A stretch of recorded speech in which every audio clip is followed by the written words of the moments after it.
Panic, yeah. Okay, everyone. Well, welcome and thanks for joining us today. This presentation will be recorded, so please mute yourself and turn your camera off. At the end, if there are any questions, you, of course, can unmute yourself and put those questions within the chat feature as well if you are uncomfortable speaking out loud at the end of the pre-departure orientation presentation. This PDO is for students that will be going to the Rome Center for summer 25, fall 25, and academic year 25-26 students. Um, all of the slides will be made available to you early next week on your Go Global brochure page. I'd like to now do some staff introductions. Hopefully, most of us look familiar to you. My name is Alana Carroll, and I take care of the post-acceptance side of things. One of the biggest parts is in relation to the student visa process. So I probably have seen a bunch of you already. Hopefully, I'll see more and or receive some emails. The next person that I'd like to introduce is Marley Stein. She is our Director of Study Abroad. In addition to that, we also have Adam and Abby. They are our Rome Center Assistant Directors for Enrollment Management.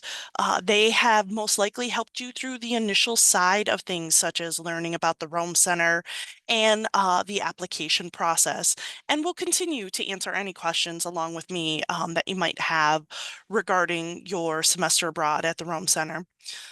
As a reminder, we are here for you should you have any questions or concerns. So please feel free to reach out to us at any time, and we are certainly, we welcome all questions and want to help you with anything you might have. Um, so with that, I'd like to talk about the orientation overview. Today, we'd like to discuss cultural adaptation and identities abroad. We also want to talk about health, safety, and wellness abroad. We want to get you more familiar with the Rome campus. And then we also want to help you understand the academics and the course registration process, tips, preparation, and next steps. The goal for today is one, to recognize what cultural adaptations are and how they may intersect with your identities abroad. Another goal is we want you to understand the resources for your health and safety abroad. And then lastly, we want you walking out of this pre-departure orientation feeling prepared for your study abroad program in Rome. So with that being said, I'm going to pass it over to Marley Stein, and she will talk about cultural adaptation.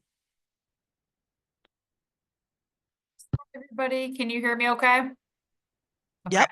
wonderful. Well, nice to connect with all of you virtually. Hopefully you all stop by our office for questions afterwards if you have any. Next slide.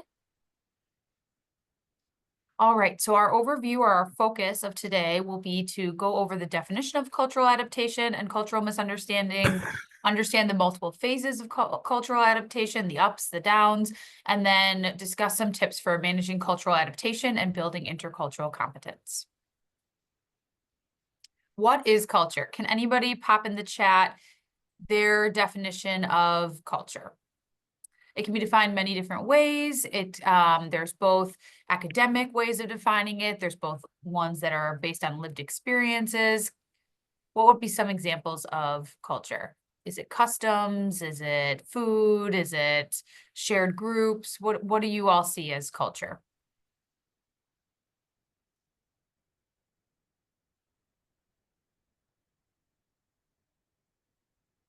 At least one of you probably has an idea. A country's traditions. Thank you, Maya. Habits, beliefs, values, and customs, norms. There's all those ideas. Thank you so much for contributing. Excellent examples. All right, Alana, do you mind moving on to the next slide? What is culture? Culture is defined as the shared patterns of behaviors and interactions, cognitive constructs, so the way we think about things, and effective understanding, the way we understand concepts in the world that we live in, that are learned through a process of socialization. So through interacting with one another, with people from the same group as us, with people from different groups as us. These shared patterns, when they're similar, repeated patterns, identify the members of one particular cultural group and also distinguish it from another cultural group. This is an example of an academic definition of culture by the Center for Advanced Research on Language Acquisition at the University of Minnesota. But there are many different definitions for how culture is defined. And we'll go into some of the experiences you might have that will lead to you defining culture for yourself. So understanding culture, this is a overview from the Hofstede theory. And this is a website called The Culture Factor, where they allow you to compare two different nations or two different cultures to one another and understand what the differences are between how they approach power distance, individualism, motivation towards achievement and success, uncertainty avoidance, long-term orientation, and indulgence. As you can see, there are some areas where the US and Italy are pretty similar and other areas where they're quite different.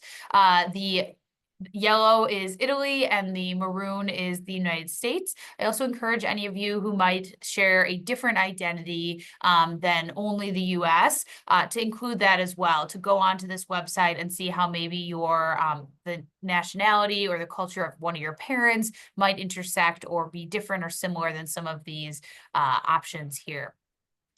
So as you can see, there's a couple, oops, sorry, I'm going to go through. Can you go back, Alana? As you can see, there's a couple differences between these different areas. So one of them is indulgence. You can see that the US is quite indulgent with the way that they utilize the materials, the way that they engage with others, whereas Italy is a lot more focused on sustainability, conservation. They don't waste food or products that might not be, that can be used again in other areas. Another one is uncertainty avoidance. You can see that the United States is much lower than Italy in the sense that maybe we are less direct. We do have a lot of Anglo roots, and Anglo backgrounds tend to be less direct in navigating conflict or addressing something that's uncertain.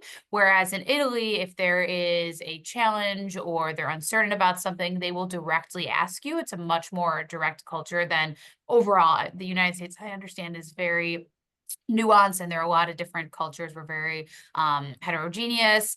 But in Italy, they will directly address any sort of concern they have. This is also attributed to the language. So in the US, we have a lot of may I, can I around, especially in the Midwest, beating around the bush, whereas in Italy, the language is very explicit and direct, similar to Spanish, if any of you have taken that. Next. This is, so this is an example of cultural differences. So you'll see things that are visible to the eye, such as food, dress, music, visual arts, drama, crafts, things that that you're going to interact right away when you get on site. You're going to see the differences that exist in culture that are visible. But what will take you a little bit more time to uncover what is beneath the surface is something called deep culture. And some of those examples include courtesy, personal space. You'll notice that Italians do talk much closer to one another, body language, hand gestures. There's an entire language in Italy that is just based off of hand gestures. You'll learn about one shortly later on in this presentation. Concepts of cleanliness, concepts of food, ideals of child rearing. So maybe you'll interact with locals in the Balduina community and understand that. Timing is very crucial. So as you know, the US emphasizes the importance of time. In Italy, the time that you might eat is actually much later in the evenings, and the time that you say you're going to meet might be very different than the time you actually do meet at. So it's very normal to set a time to meet, let's say at 8 o'clock for dinner or 9 o'clock for dinner, to actually not meet the person you're meeting or not arrive until 9:15, 9:30, a little bit later. I will say you all are attending a US university abroad, so punctuality is still very important when it comes to being on time for your classes and any excursions. But in your social life, you might find that the concept of time is much more flexible than it is here in the US. So cultural adaptation is the long-term process of adjusting to and finally feeling comfortable in a new environment. When you all were considering coming to Loyola's Rome Center, you heard things like it's your home away from home. It's like Loyola picked up from Rogers Park and was plopped in Balduina or Rome. All the support services you're used to here in the US are there abroad. Those are all true statements, but this is to get you started to feel comfortable, safe, and understood in a new environment. There are going to be interactions with others from different cultures and backgrounds in yourselves that are going to challenge you. So think about who are your teachers, who are the staff, who are your neighbors. Those are all Italians, expats, people who have embraced and adapted to the Italian and regional culture. This is important because interactions with these people and the learning environment are your opportunities to experience cultural adaptation. So although you are in a very safe, familiar space with the Rome Center, you will also have opportunities to challenge yourself to adapt culturally to the environment and the country you're living in. So while you're interacting with locals, you're navigating differences, you are going to encounter, and I would be surprised if you encountered none of these, one or more cultural misunderstandings or bumps. So throughout your time in your host country, you're going to experience cultural bumps. It can occur when a person has expectations of a particular behavior, and then you get something entirely different when you interact with individuals from another culture. That's when miscommunications can happen. They're due to differing cultural norms. Both of you are coming at the misunderstanding or the interaction with different perspectives based on your lived experiences. And when that miscommunication happens, it is possible that it could result in a potentially unpleasant difference. However, these cultural bumps should be viewed as learning opportunities and can result in cultural or linguistic growth. So I encourage you that if you find yourself in one of these cultural misunderstandings or experiences, that you ask questions of your peers, see if they've experienced something similar, ask questions at the wellness center, ask questions from your faculty and staff as well. Like a speed bump, you go over it, it might rattle you or shake you a little bit the first time, but the more you are experiencing these, the more resilient you'll be to learning from each one of those. So don't let it rattle you too much your first one. Know that this is normal and part of the cultural adjustment process. So this is kind of a basic overview of the cultural adaptation curve. Some of you who might have taken anthropology classes might have seen this before. This is pretty common for students or people who are navigating a new environment that's different than the one that they have spent the majority of their upbringing in. So when you first arrive there, you're going to think everything's amazing. You're very positive about what you're experiencing. You are anticipating new and exciting experiences around every corner. You might start to idealize the host culture. The food is better, the people are better, everybody's nicer, life is simple. The US stinks. And so you're really idealizing the local culture and maybe not thinking as much about the culture you came from. Also, you're kind of in this euphoric, happy stage where Italy can do no wrong and everything is great. And then as time goes on, as is with life, there's going to be moments of frustration or cultural bumps that might happen. You start to feel that what is different is actually worse or inferior, as opposed to just different and a different way of doing and living life. The host culture can be confusing to you. You might not make sense why one of your local peers is doing something very different than what you're used to doing, or you might respond differently than someone in the local community, and that the systems are frustrating. Maybe waiting in lines is really frustrating to you there. Maybe they don't follow the same sort of line system as we do in the US.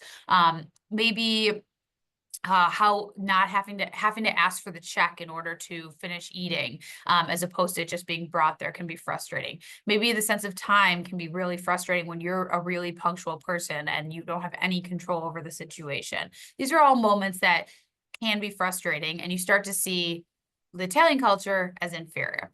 Then you move on to acceptance, where you're trying to reconcile a more balanced, objective view of your experience. You'll feel more relaxed. You'll find, you know what, this is something I love about Italian culture. I'm going to continue to embrace this. And then you might find this is something that I actually prefer in my own culture, but I'm going to be open-minded to the experience and accept that this is just how things are done in Italy or Rome.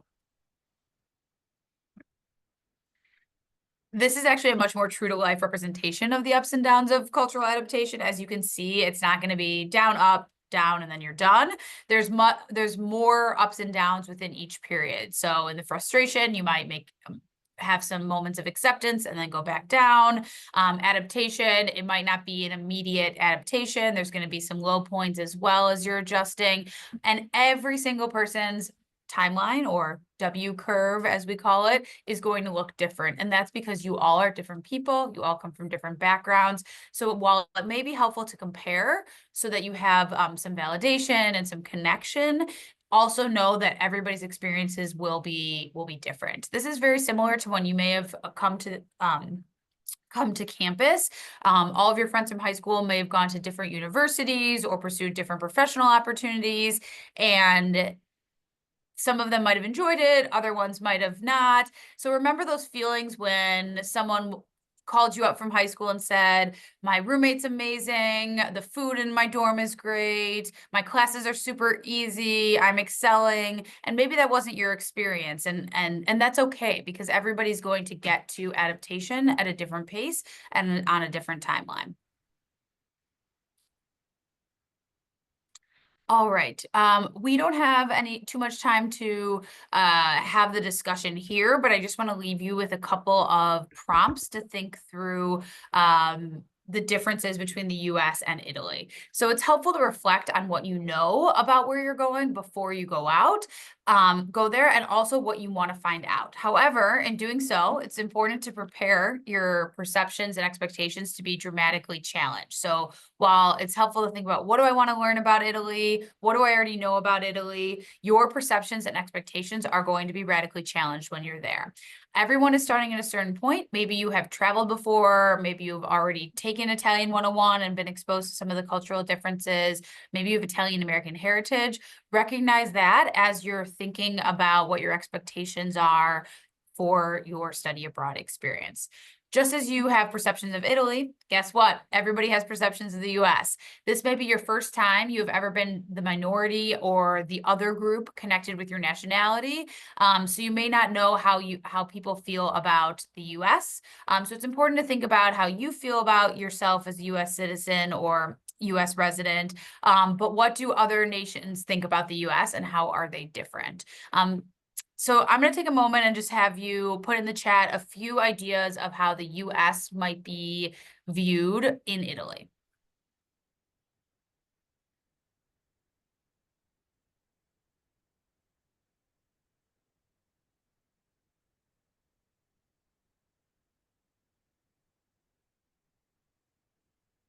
Yes, arrogant, I could hear that. Closed-minded, loud, unhealthy, yes.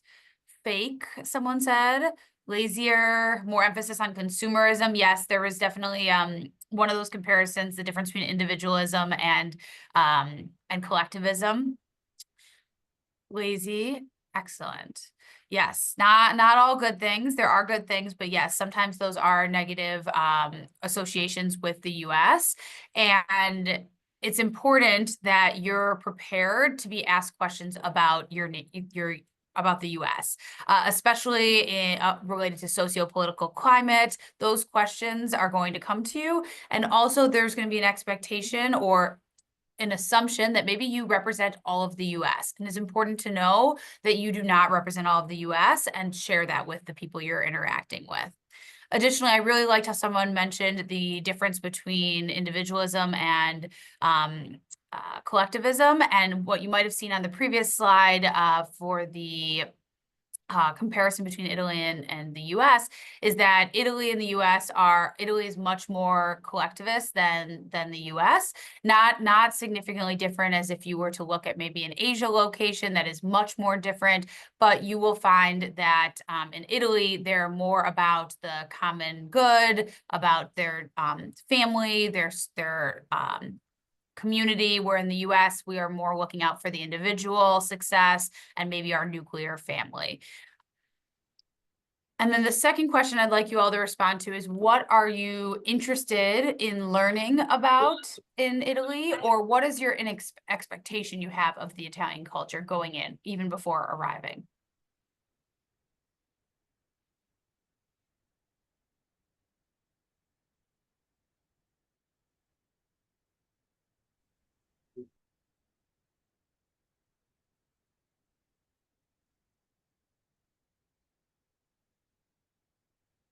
Learning about different Roman Empire history, yes.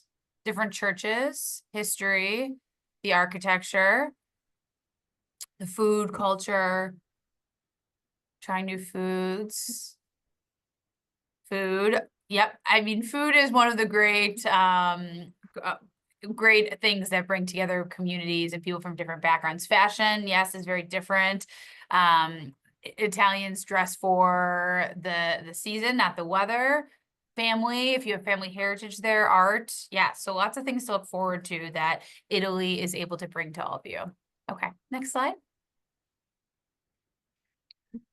So with this, Marley, we're going to transition over to stress and stress management, and we have a video from Dr. Keller regarding that.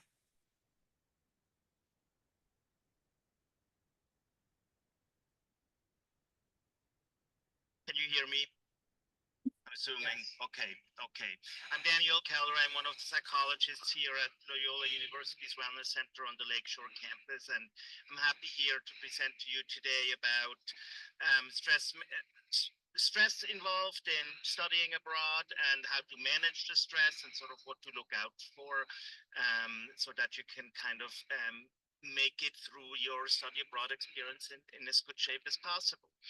And let's start with, first of all, starting what is stress exactly. And stress refers to our physical and emotional responses to environmental demands. We can go to the next slide. So it can actually be caused by both positive things or negative experiences. For example, marriage is obviously a positive event in somebody's life, but can also be very stressful.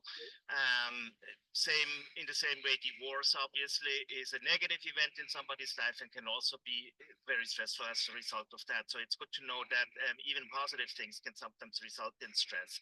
And typically when we think about stress, we want to be mindful about how it manifests inside of us. And this can either be physically, for example, feeling tired or maybe feeling nauseous, can also be emotional stress responses, like feeling really overwhelmingly sad or irritable. And then there's cognitive elements of stress, for example, having trouble all of a sudden concentrating or problems with memory. And so when we're seeing how much stress we are, we want to look out for some of these things and then tend to those things so that we know that we should do something about it. Let's go to the next slide and talk a little bit about common concerns of studying abroad students. First of all, the issue of language. This can be stressful in that it can be difficult to communicate, obviously, in a different language, and you can never sort of express yourself as sophisticatedly in a foreign language than you can in your own. It's also really closely tied to our sense of identity, and so when all of a sudden you're no longer able to express yourself very well in language, it can kind of sometimes result in people feeling like a loss of identity or a loss of sense, which can be stressful. Differences in educational systems. In some countries, education is really top down. Students are just expected to sit there and listen, versus in the US, oftentimes the university education is quite interactive, and so getting used to a different educational system can be stressful. Making friends or dating people, definitions of friendships vary across different cultures. the concept of dating may not even exist in some cultures. And so sort of being thrown into a situation where you might not know exactly what to do or how it goes can be stressful. Feeling misunderstood due to different communication styles, so nonverbal things. Some of you may sort of know this symbol or this gesture, which in the US typically refers to as okay. However, in different cultures, this has different meaning. In Japan, for example, this refers to money. In Russia, it refers to the number 0. And if you were to do this gesture in Brazil, you might be inadvertently insulting somebody. And so not knowing some of these things, again, can be stressful. Next slide.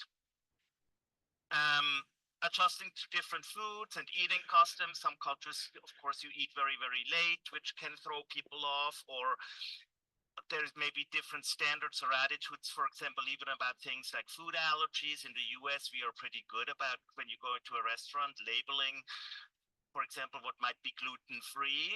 In some countries, people are not as sophisticated as in the US about that, or not as attentive to that.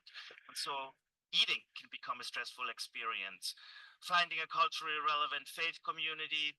If you were to go to a place like China, it may be hard, for example, to find a mosque, or it could be more difficult to find a church if that's something that is important to you. Experiencing discrimination, I think that it can sometimes happen more often in countries where there is where the society is very homogeneous and not very diverse, and where people maybe not putting as much effort into diversity training as we do here in the US. And so in some of those cultures, people may feel more at ease to sort of say something that might be quite insensitive here, or somebody would never say here, or can maybe even be offensive. So dealing with that can be stressful. Loneliness, homesickness, feeling helpless, being fearful for your safety, feeling unsure of yourself, all of these things, obviously. It's oftentimes not one of single thing on this list that is sort of really throwing people off, but it tends to be kind of the accumulation of all these small steps of adjustments you have to make in order to kind of make it in the culture that you're actually going to. And so we want to be mindful of these things, and again, sort of be mindful of how we are impacted by those things. And so to the next slide, there I want to show you some warning signs that you may look for, which should be an indication that maybe you should start thinking about seeking help. Prolonged and intensive sad mood, or really any mood, sadness or irritation, should be warning signs that you should take into consideration. Pronounced changes in eating or sleeping habits. Of course, mood and eating and sleeping are tightly interconnected. We know that in mental health, and so sometimes when things go awry with eating or sleeping, then it also impacts our mood. And so there's an interactive effect between these experiences. Excessive anxiety or worrying that interfere with your daily functioning. You cannot stop worrying about maybe your family at home, or you cannot stop worrying about social interactions that are happening. Social withdrawal, not wanting to see anyone anymore, actually becoming physically ill because of stress.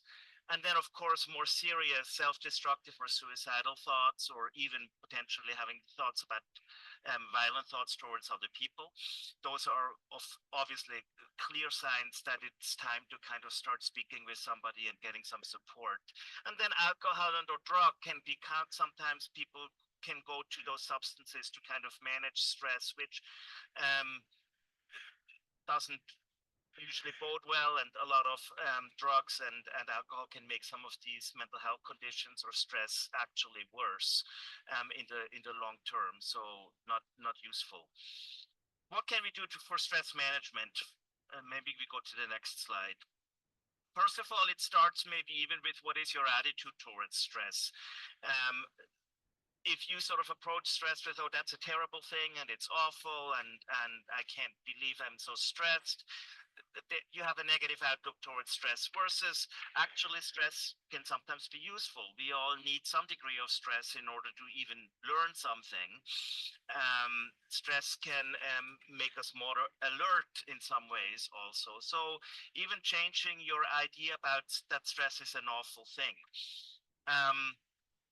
Being patient with yourself, allowing yourself to make mistakes, for example, or staying away from judgment.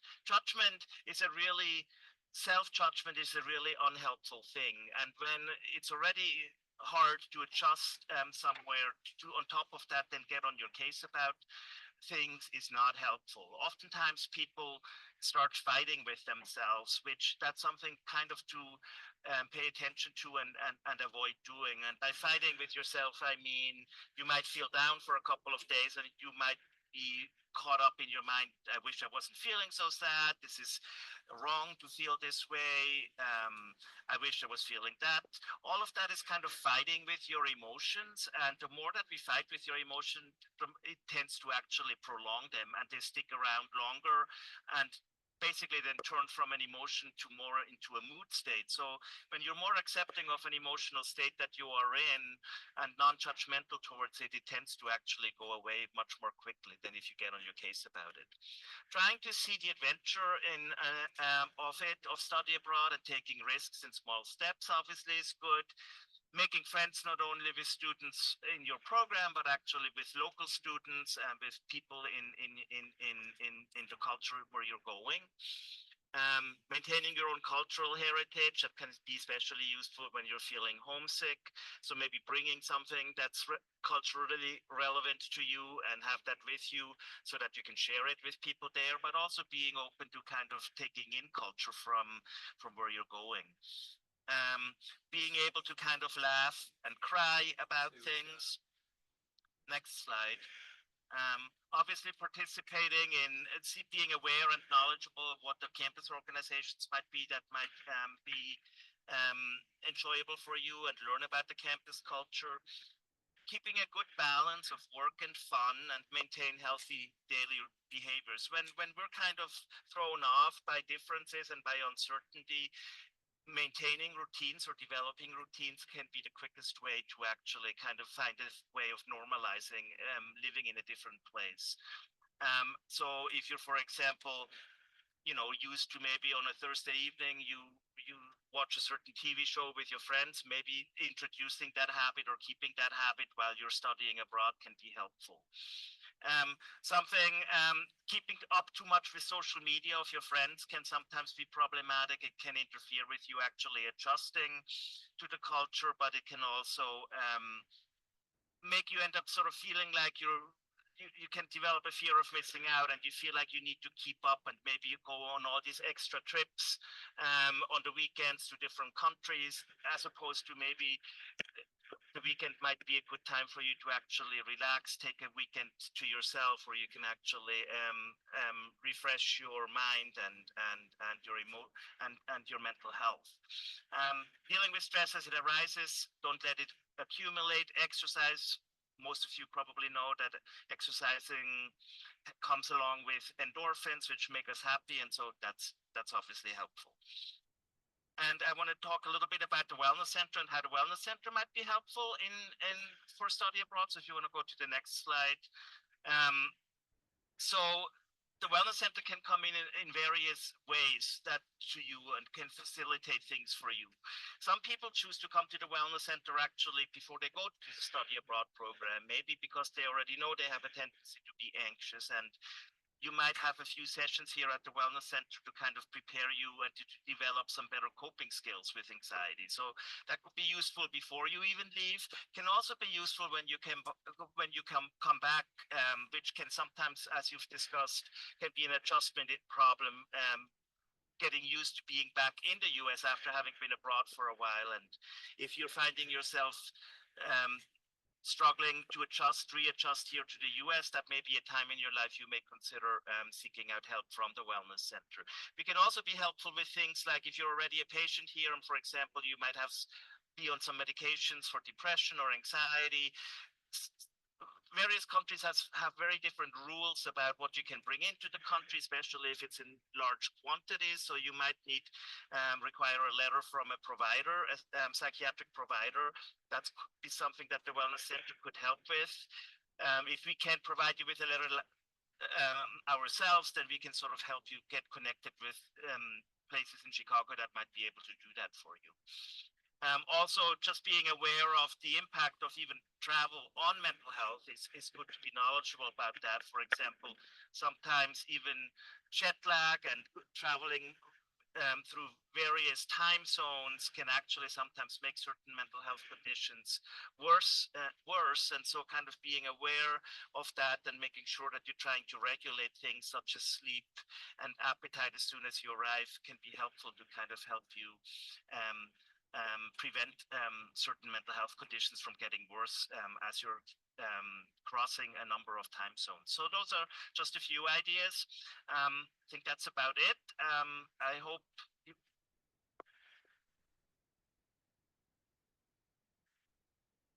All right. So we're going to transition back to building resilience and cultural preparation with Marley Stein. Hi, everybody. Go to the next slide.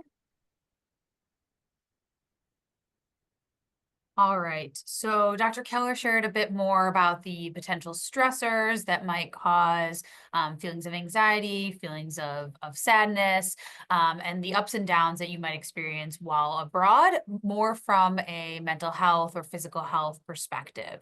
However, I wanted to also share some tools and some skills that you can rely on while you're navigating some of these complex situations that are maybe exasperated by being in a new environment or challenged by being in a new environment. These are some examples of ways to build resiliency. A lot of you already have these skills and have already had to rely on these skills, but in other difficult situations in your life that you've experienced. And those will be really great resources to you all that you have inside of you when you go abroad and have similar or different situations. So the first is self-awareness. So it's a core factor in resilient people. It refers to your own knowledge of yourself. And this is your thoughts, your emotions, your behaviors. So the more you know yourself, the more you're going to understand if a cultural bump, how that might affect you. So I know that I get really uncomfortable when I'm meeting new people for the first time. So that's something that if you know that about yourself, it'll help you be more resilient as you're meeting a lot of new people quite quickly in a very concentrated environment. Connection. So a lot of times you could feel alone. You think that the experience you're having, the ups and downs are only unique to you. So connecting with others. So maybe it is that you do well by venting to your mom or your sister, your friend, whoever it might be, or it could be finding a connection with someone who is in Rome with you and having this shared experience together. Being flexible thinking, knowing that this might be the plan, and guess what? It's going to change 5 times, 10 times. So that flexible way of thinking, being open to different ways of doing things is another form to build resilience. Self-regulation, so the ability to acknowledge when your body is maybe in physiological distress, and to engage one of these other resiliency techniques. Maybe that's meditating every morning. Maybe that's going on a run. Maybe that's exercising, maintaining the healthy habits that you might do at home, abroad. And then lastly, optimism. If you are a glass half full person as opposed to a glass half empty person, optimistic attitude promotes psychological well-being. So looking at everything with a positive lens will help improve your mood, and you're have more of a positive takeaway from maybe an uncomfortable situation you might find yourself in. Navigating identities abroad. All right, so think about your personal identities before you go abroad. The way you see yourself in the US is going to look very different when you go to a different context. Additionally, the way people in the US might view you or view your identities is going to be different as how the Italians or other European people might view your identity. They might make assumptions based on your appearance that might not align with the identity that you feel that most aligns with your own identity. So think about, will you be a part of any majority or minority groups while you're abroad? Please note note that different cultures have different perspectives regarding different identities. Do your research ahead of time to know what to expect, what the climate is like, what the sociopolitical perspective is. Know that you are, this is one of the other benefits about going to the Rome Center, you're going to a place that is safe, used to working with US students, and really understands how to talk about various identities in the classroom, in the learning environment. So that's one positive thing. But you might interact with people outside of the classroom, outside of the Rome Center, and knowing what perspectives might be put upon you is important preparation.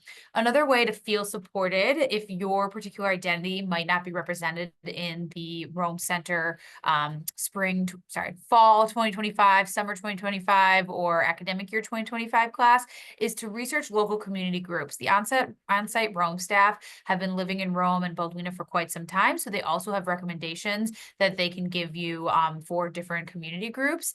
Finding a community group that's associated with your identity is another great benefit to immersing yourself in the local culture. So this can be a great way to meet locals who have a shared identity or similar interests and values. Maybe it's joining an LGBTQIA support group. Maybe it's a religious affiliation, attending church, or another religious group meeting. Maybe it's volunteering together, so maybe a service-oriented group. Those are ways that you can find connection with others who might have similar identities or interests or values.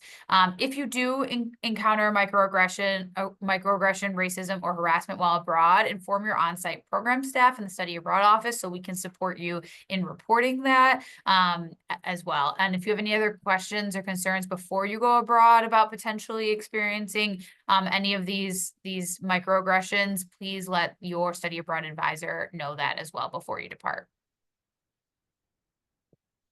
Health and safety abroad. All right. Before I move on to alcohol and drugs, I do want to mention that if you do experience a microaggression or anything like that, there is an Office of Equity and Compliance here at Loyola who is responsible for investigating and managing those incidents of biases towards protected classes. There's information in your post-decision acceptance portal where they have a video that you can look at on how to report. Otherwise, if there is any incident, please report that to the Office of Equity and Compliance, and they'll do research on the situation, and they'll reach out to you as to ask how you'd like to handle the incident. You're also able to reach out to us, and we can help you navigate submitting that report as well. Alcohol and drugs. So the majority of injuries and illnesses on study abroad programs are related to alcohol abuse. This is because alcohol impairs judgment. You're in a new environment where you don't know how to navigate the streets. You don't know how to navigate the language. So at first, and hopefully by the end, you will have a much stronger understanding of that, but you want to set your best foot forward when you're starting off. And so being mindful about alcohol consumption is really important because it can impair judgment. Many of you will be of legal drinking age when you are in country. You are able to consume alcohol based on the legal drinking age of Italy. However, abuse or misuse of alcohol will not be tolerated, and there could be potential violations of the Loyola community standards if you do abuse alcohol repeatedly. Alcohol should not be consumed during program time or in program housing. You should only be consuming alcohol in your independent time and in moderation and responsibly. If there's alcohol associated with an excursion, or if any of you take the food and wine class, of course, that is permitted because that is part of the learning environment which you are studying. If you do observe one of your peers abusing alcohol, don't stay silent. Let them know that you're going to share that with someone on staff so that they can get any sort of support that they might need as they're adjusting to their new environment. Don't leave your peers alone when alcohol is present. So if you all go to a bar together, you're all coming back. 5 people there, 5 people back. Look out for each other, keep each other safe. It's a community, and it's important that we all support each other.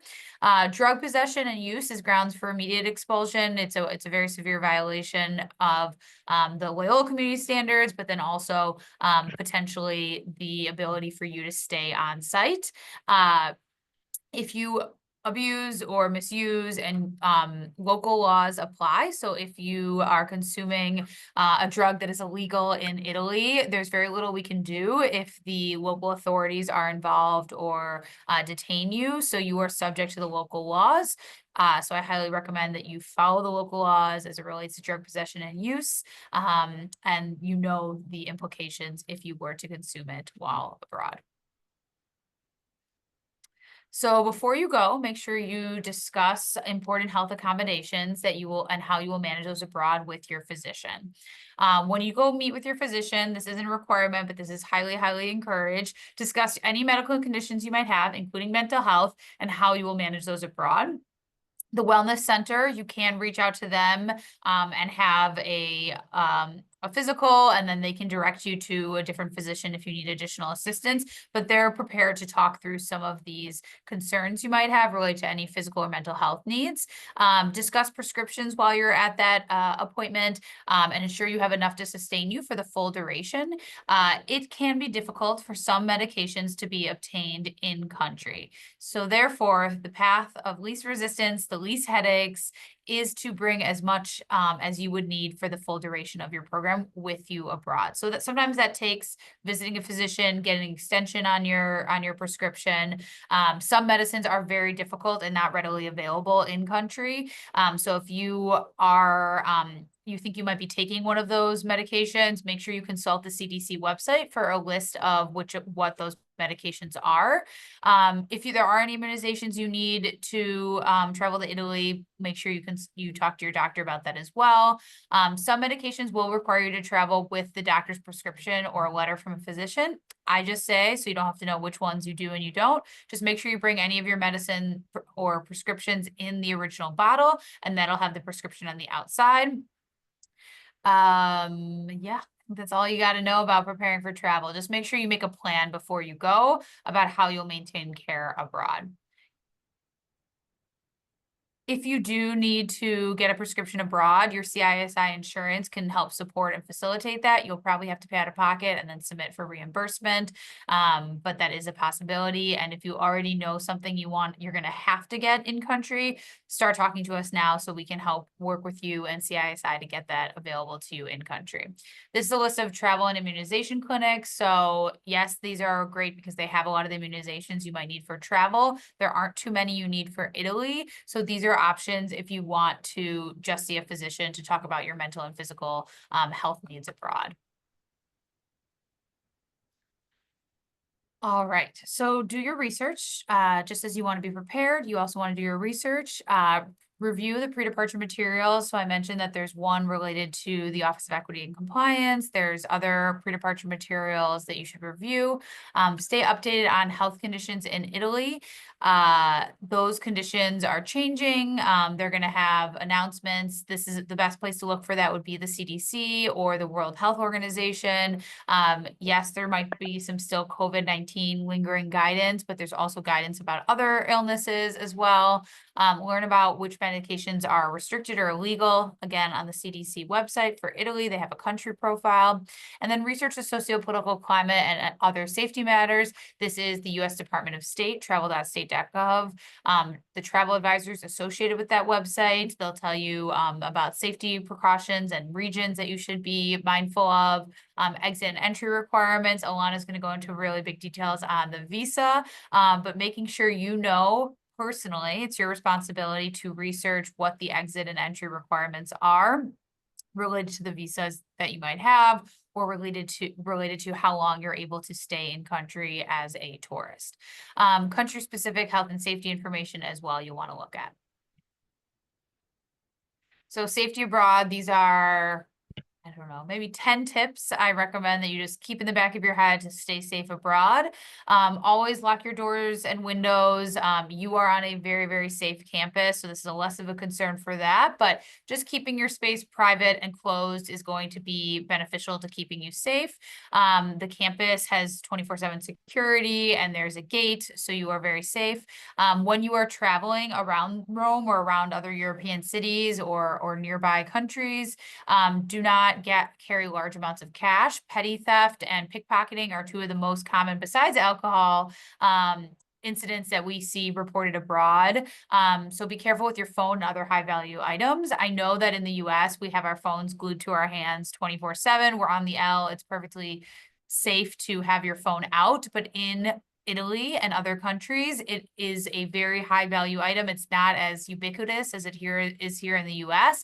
So you may be a target for petty theft. As I mentioned before, do not buy, consume, or sell drugs. Local laws apply. Don't drink in excess, and absolutely do not accept drinks from strangers, no matter how friendly or how endearing their Italian accent is. Do not accept drinks from strangers, and look out for one another. If you see one of your friends doing it, even if it might seem like not the right idea, to step in and make sure that they don't consume that. Avoid public demonstrations. Activism is wonderful, and there are many ways to get involved in local service opportunities and local issues in Italy and Rome. However, public demonstrations can easily turn from civil and safe to violent, and we do not want any of our study abroad students to be in that situation. So if there's a particular topic that you're passionate about and you want to engage in activism, please make sure you discuss it with your on-site staff before taking any action, and absolutely do not engage in public demonstrations. Never walk home alone or accept a ride from a stranger. You are in a smaller neighborhood of Rome, so it's extremely safe.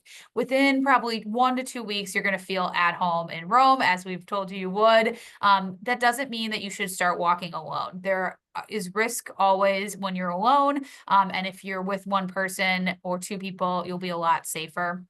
Especially walking to and from the Rome Center, because it is quite a residential neighborhood. There's not always people out and about late at night. Travel in groups and look out for one another. Walk with a purpose. The third biggest cause of incidents are traffic patterns, and Italian drivers are quite chaotic. The streets are really narrow. Sometimes pedestrians are walking in the streets because the pedestrian section is quite narrow. So please, please, please walk with a purpose. Beware of traffic patterns. You might find yourself walking in the street, and then suddenly a car drives by and you have to quickly jump to the side of an ancient building so that you can be safe. So I'd prefer if you all just watch out for traffic patterns, you look both ways, and you walk on the sidewalk. So I walk as much as possible. They don't yield for pedestrians. That you have no right of way. There is no yielding, so you get out of the car's way. Man or woman versus car will win. Get out of the way. Never swim in water with no lifeguard on duty. I know I've always grown up living near lakes, and so that's the only body of water I have ever swam in. So you might take an excursion to the ocean or a nearby body of water that might have more dangerous water or tides. So make sure you're obeying all posted warnings and signs before entering any body of water. Enter with someone. Make sure there's a lifeguard on duty. All right, now I told you all the things that you got to be aware of. Don't worry, it's safe. Just make sure you're being conscious of those things. I want to talk about accommodation requests. So fortunately, the Rome Center is integrated with Loyola's accommodation center, so everything should go smoothly if you do need an accommodation abroad.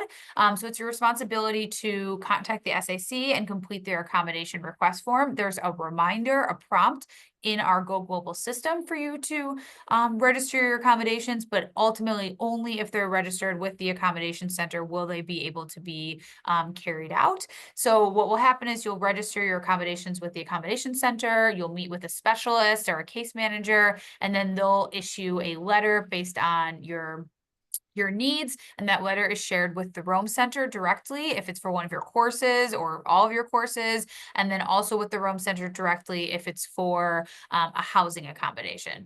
Just because you do not need a accommodation on campus doesn't mean you might not want one or consider one while abroad, because it is a different learning environment, and we want to make sure you're supported both in and out of the classroom on this study abroad program. in order to facilitate this, because it can be very difficult to place 200 plus students in housing arrangements, we ask that your SAC request for housing is done or completed by April 15th, so that you have, and our team has enough time to place you and find an option that will accommodate whatever needs you have. But it must be completed with the accommodation request. So the sooner you do it, it can take some time, the better, because then we can ensure that everything runs smoothly in country.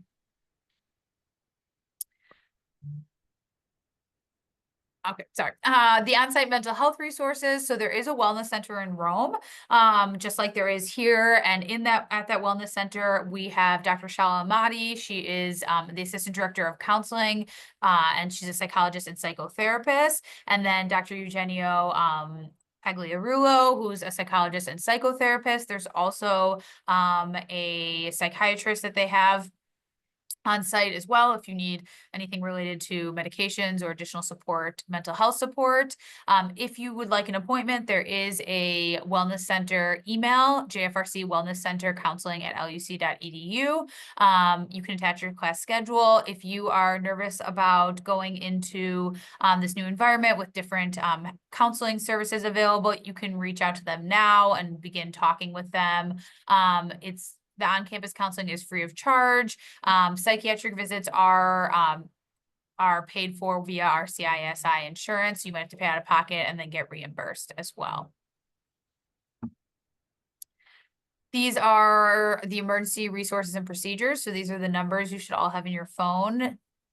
Write them down now, but also you'll see them again in on-site orientation. The on-site 24/7 student life team emergency phone, that's one that you should call no matter what the incident is, just so that they're aware and can find someone on staff that can support you if you have to go to the hospital. There's a doctor on call. You can call or text them via WhatsApp. It is a direct number to a doctor. This is better medical care than you will ever see in the US. You have access to be able to ask any questions you might have. On the back of your CISI insurance card, there's the AXA emergency phone number. This is if you're in a dire situation and you need to get to a hospital or find a local practitioner that's close to you in a quick emergency fashion, and also allows them to kind of get your billing stuff arranged before you get there.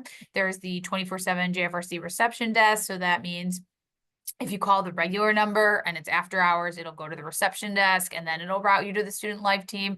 So if there's an emergency, calling the student life team will probably be a more efficient method. And then lastly, there is the Loyola emergency phone number, which is the same one you have on campus, 773-508-SAFE. That phone number routes to me if there's an emergency, or whoever else might be on call if I'm on vacation, but usually it's me. So feel free to call that as well if you just need consultation, but I'm not in country, so it'll be much more efficient to contact one of the on-site staff for an emergency. We just want you to have all the resources.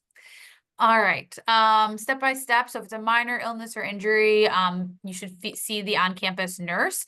If the nurse is not on campus, you can speak with Dr. Guerrero, which is the a doctor who can be contacted via WhatsApp, but always start with the nurse. That's advisable. If you have an in-person appointment with him, you might have to pay up front because he's not part of the Rome Center, and then you can submit the invoice for reimbursement from CISI.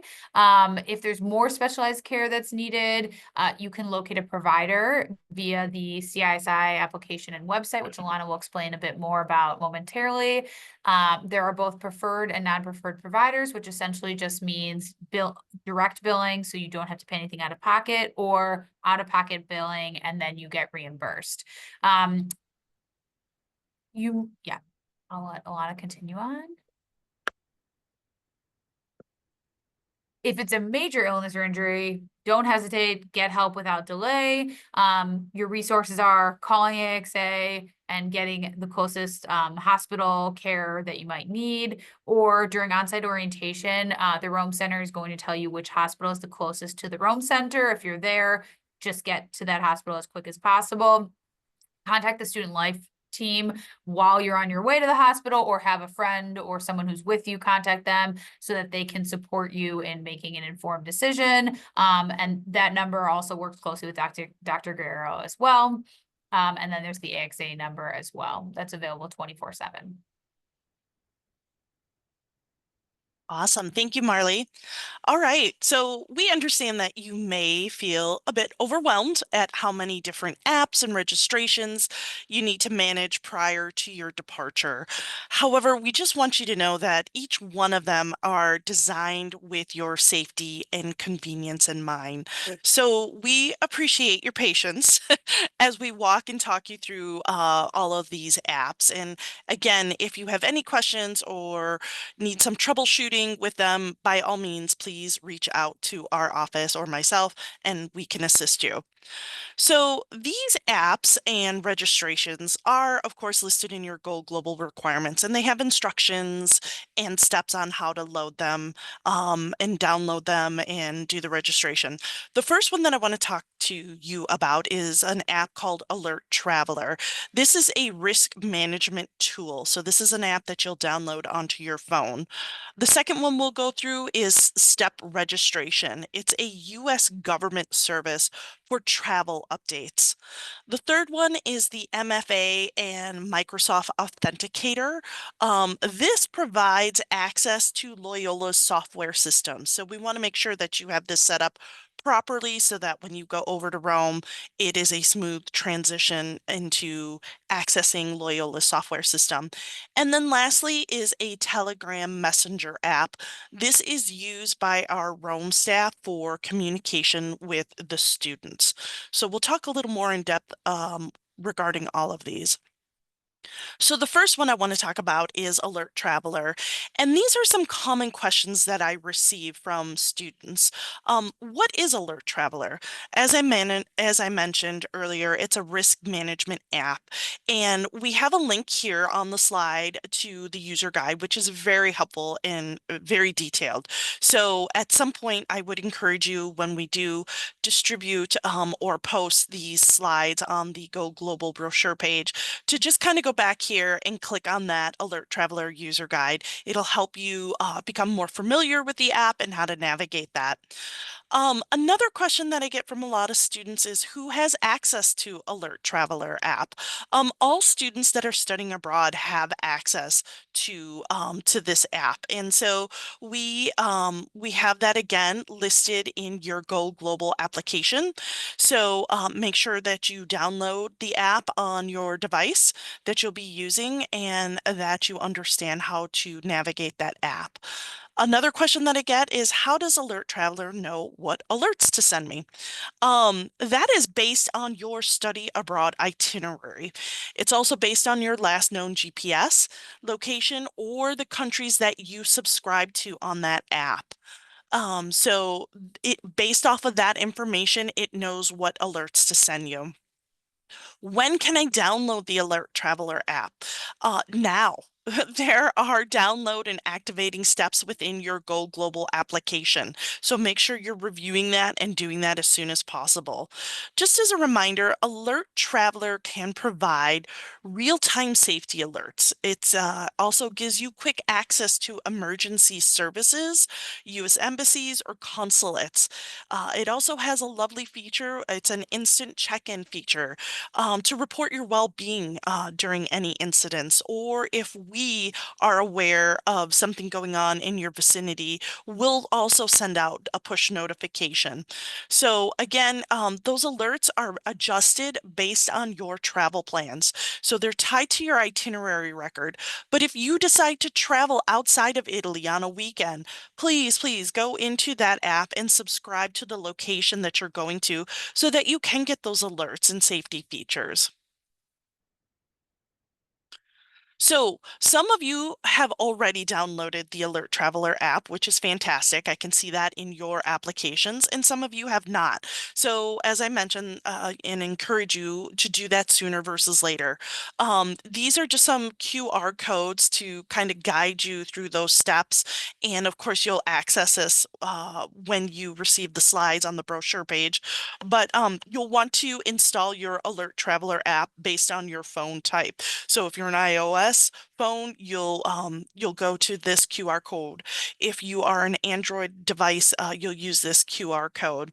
Once you download that application to your phone, I want you to, from that phone, access your Go Global Study Abroad application. So we have that QR code here. Once you are in your application, look for the material titled Alert Traveler Outbound Material. I want you to click on the link contained in there that says Activate Alert Traveler. And so once you activate that Alert Traveler, you are going to be prompted to enter in your mobile number in that field. And when you do so, make sure that you click Save and log in to Alert Traveler. You'll want to enable the SMS notifications for alerts and to allow all permissions. I also like to state at this point that if your phone number changes when you get to Italy, due to any sort of SIM cards you may take in or take out, make sure that you update this in the app and check the box again to notify me by SMS if impacted by alerts. So that's really important. So if your phone number changes in that interim, make sure that you go into the app and you adjust that accordingly. The next thing I want to talk about is the Smart Traveler Enrollment Program STEP. This is administered by the U.S. Department of State. It is a registration. Again, this is listed in your Go Global application. This registration provides safety and security alerts. It's an extra layer of security while you're abroad. It can give you real-time updates about health, weather, safety, and any sort of security issues in the country. So certainly we want you to enroll before you depart the United States. As I mentioned, it is a requirement in your Go Global application, and it's free. So, there's no fee for this. I would encourage you, and it is mandatory for you to do this. Next thing I want to talk about is MFA and the Microsoft Authenticator app. As students, you set up the security MFA when you started at Loyola. However, some of you may or may not have downloaded the Microsoft Authenticator app. We want you as a Rome student to download that Microsoft Authenticator app because that is tied to a push notification versus an SMS notification. Um, we want to make this a smooth transition for you, so it's easier to have that Authenticator app while you're in Rome because it's tied to, because your phone number may change, as I mentioned earlier, and your communication plan and the Authenticator app works regardless of your phone number. So it's important that you have that already, that app downloaded onto your phone so that you're able to access your email, Locus, and the Sakai systems while you're there in Rome. It just makes a smoother transition. The Telegram app. As I mentioned, this is a mandatory app that you have to download. It's tied again to your mobile phone before you come to Italy. We need you to do this before your departure. And so this app is essential for communication with our staff in Rome. This is what they utilize so that they can communicate with you.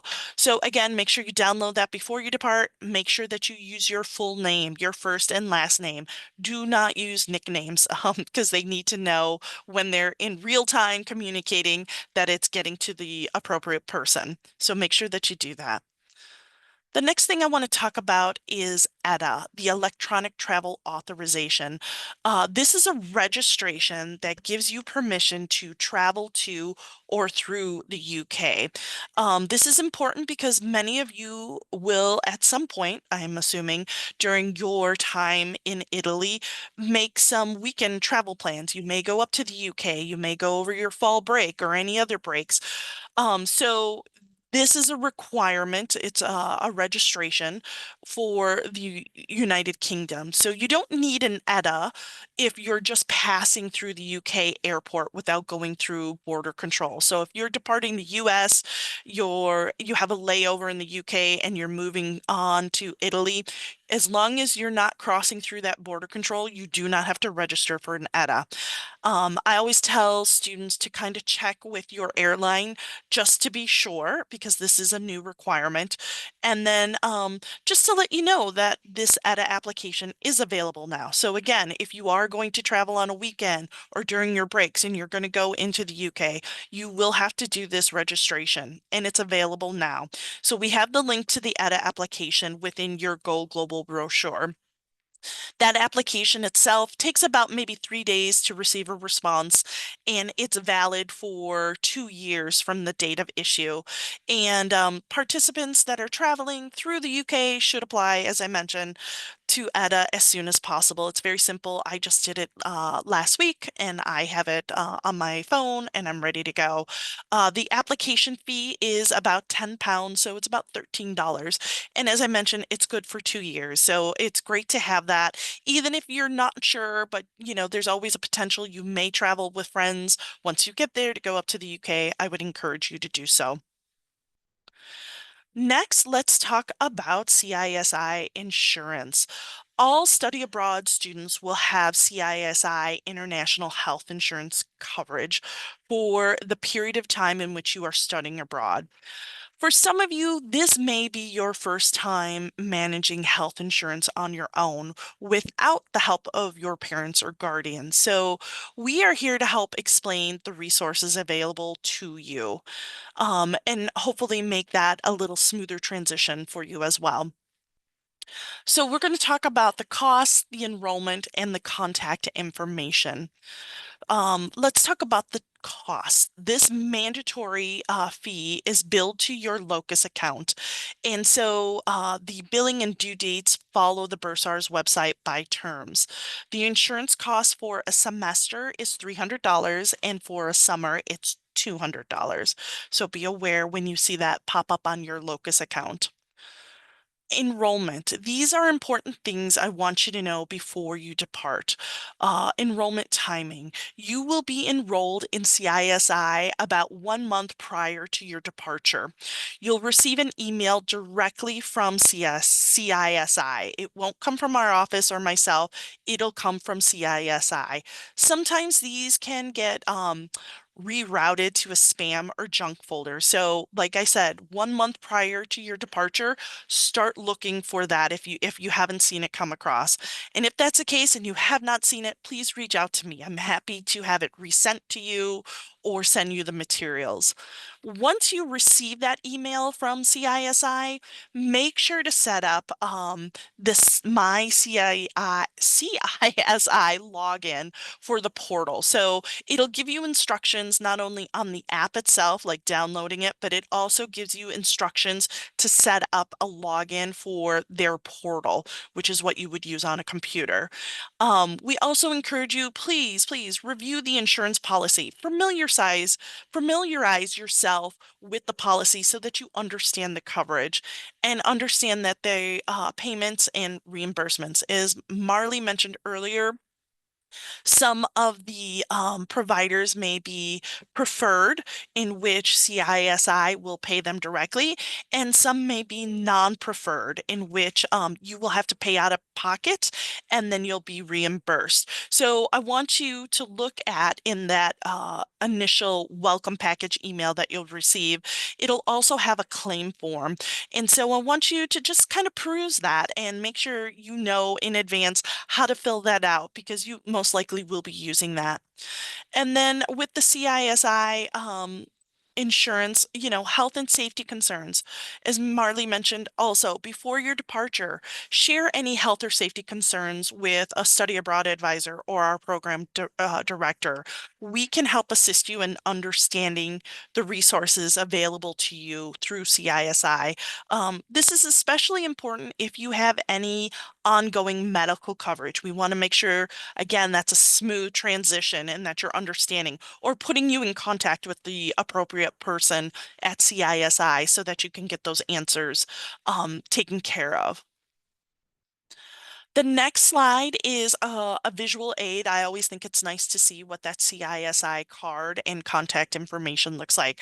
So in that welcome package, you will have an attachment to the card. You will not get a physical card in the mail. You are going to get this digital card via email.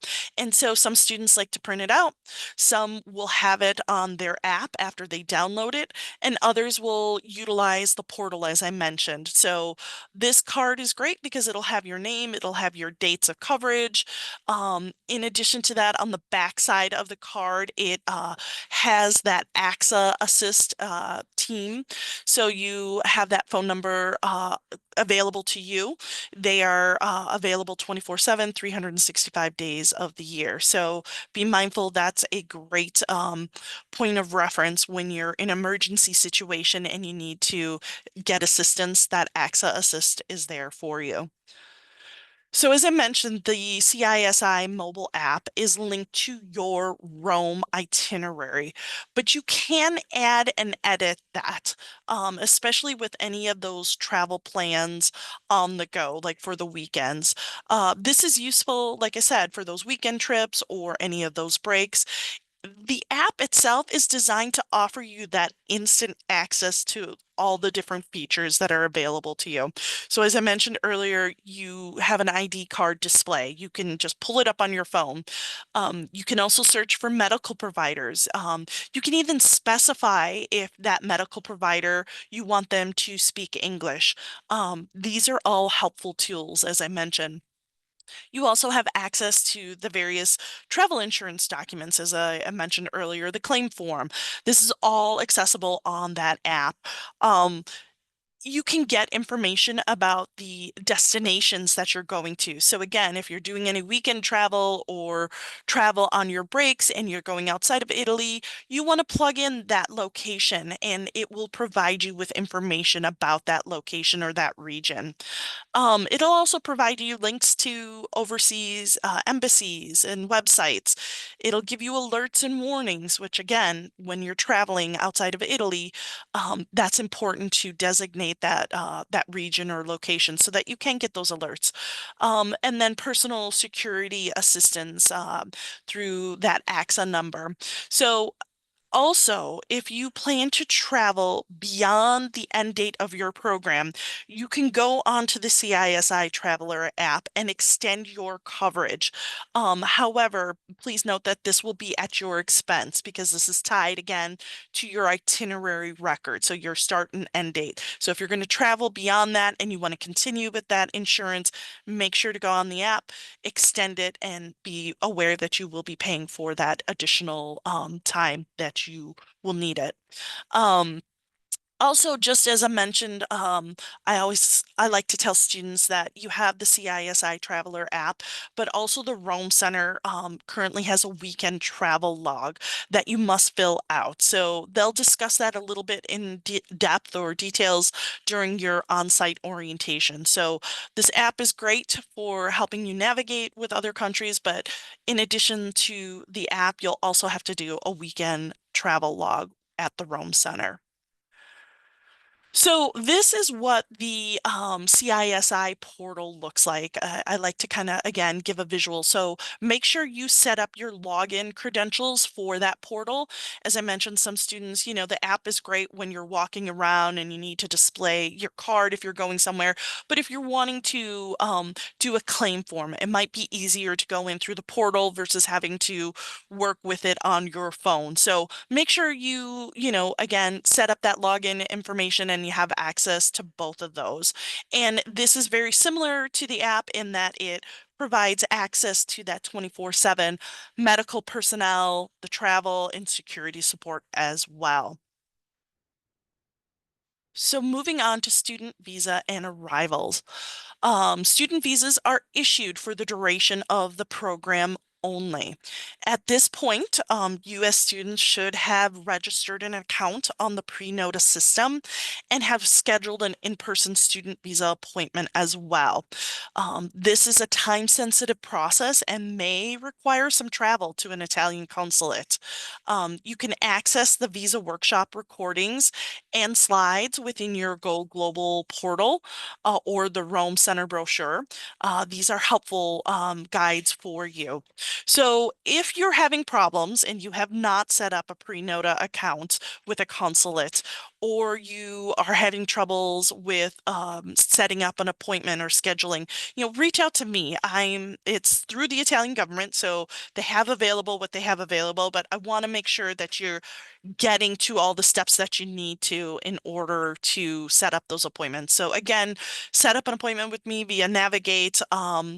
Or if you are a visiting student, I also have links on the website to set up through bookings, my booking as well. So we'll move on from there. So talking about the student visa a little more in depth, all student visa appointments must be in person due to the new biometric regulations. They will be collecting your fingerprints at these in-person appointments, so be aware of that. You are required to have a student visa unless you hold a valid Italian or EU passport. A lot of questions that I get is when should I aim to have my in-person consulate appointment? You should aim to have that before July 27th, nothing later than that. Once you receive your student visa, I always tell students make sure to upload a copy of that student visa into your Go Global portal. It's a requirement. I need to see that you've secured one. Otherwise, I will be sending lots and lots of emails, and I even hunt you down via phone calls. And no one wants that to happen over the summer. So as soon as you get it, make sure you upload it to your Go Global. So, arrival in Rome and making a plan. This might be your first time traveling independently, and it's totally normal to feel a bit nervous and anxious about this. We want to help and have a plan ready for you when you arrive at the airport in Rome. So we've highlighted a few helpful tips for you here. Just so you're aware, there are no staff on site at the airport. Everybody is coming in on different days, different times, things like that. And so there's not the capacity to have someone there at the airport. However, please know that you'll be navigating this on your own, and it's a very easy airport to get through. So if you're landing at the FCO airport in Rome, you will navigate to the customs desk, and there you'll go through and they'll look at your passport and your student visa and do all the stamps. From there, you'll proceed to the baggage claim and then and retrieve your luggage. And then you'll look for signs for the taxi cabs. Be aware that the taxis are licensed taxis. They're typically yellow or white. They're identified by a numbered shield on the side, and they are metered. You'll see signage in the airport near the baggage claim that'll direct you to where that taxi stand or queue is. When you get into the taxi, I always tell students, have the John Felice Rome Center address on a piece of paper because your phone might not be working. So make sure that you have it easily accessible so that you can communicate that to the taxi driver. The ride from FCO to campus is about 30 to 35 minutes. You'll go on a highway, some side streets, keeping in mind, as we've mentioned earlier, you're in a Roman neighborhood. So don't be alarmed if you're going up and down these narrow little roads. You will eventually arrive at the Rome Center. Sometimes students may share a taxi. I always encourage students when you're on your flight, wear something that's Loyola colors because it's really nice to see that when you see someone with a Loyola scarf or a hoodie or a hat, and you can approach them and say, "Are you going to the Rome Center for the fall?" Yes, you want to split a taxi cab. So that's always nice to do if you haven't arranged that already with a friend. And then just know that the average cost is about 90 euros one way. And then once you're on campus, you will begin the check-in and move-in process. So As I said, when you arrive on campus, remember that it is located in a Roman neighborhood. So you're going to look for that John Felice Rome Center sign outside. And once you spot it, you're going to go through the gates. It is a gated community, and you will head to the front desk. From there, they'll direct you to the check-in location in one of the buildings.